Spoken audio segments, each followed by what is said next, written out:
Hey there, this video is the third in a series where I'm talking about money personalities.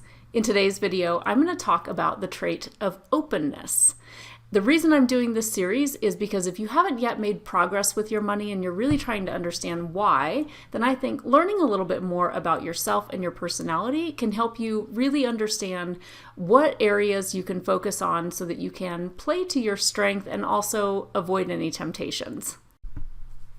Hey there, I'm Terry Slater, a financial coach, and if you want to get more videos like this one, make sure that you subscribe and hit that bell to be notified. One thing I want you to remember is that these quiz results are based on scientific research that was done by PhDs, not by me, but I want you to understand that nothing should be considered as totally absolute. Your scores can really slide ranging from, low to high, but I also just want to make sure that you don't ever feel put into a box by a personality quiz that was taken on the internet. Openness is one of the big 5 personality traits. This one really refers to somebody's openness to experiences, their curiosity, creativity, and originality. For someone who's low on the openness scale, they may really like more routine. They might be very focused on today. They might not be, and when I say today, I mean like the present, they may not be really open to new ways of doing things, and they might consider themselves to be very realistic or concrete thinkers. If you're high on the openness scale, you might really enjoy variety and new experiences. You might consider yourself an abstract thinker or artistic or creative. Also, people who are high on openness really like to learn about new things and maybe some non-traditional ways of doing things. I would love to hear, have you taken the quiz yet? I've linked to it in the description below, but I'd love to hear if you are high or low on the openness scale, and do you agree with the assessment? I know for me, I actually score low on the openness scale, and some of the descriptors are quite accurate, but others not so much. Here's where couples can really complement each other. So the one who really focuses on the present and the day-to-day is probably going to be really good at planning and looking at what steps need to be taken on more of a day-to-day or a smaller time frame basis as far as meeting those longer-term goals.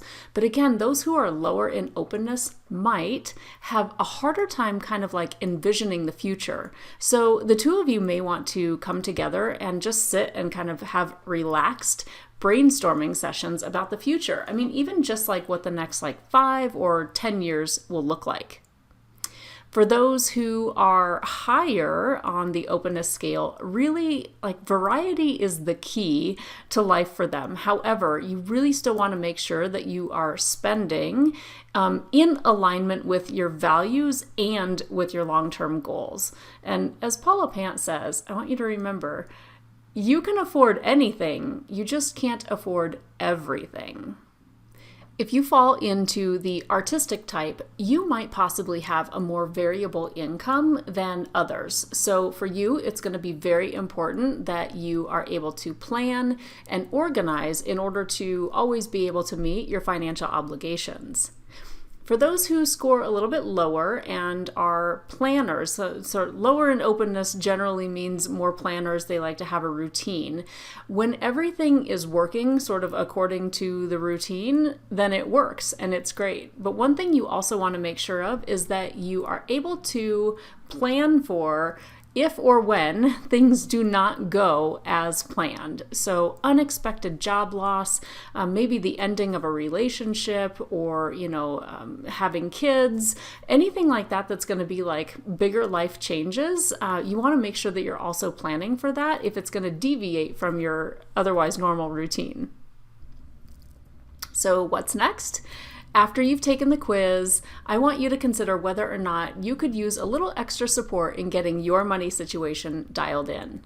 If you've ever wondered, how does financial coaching work?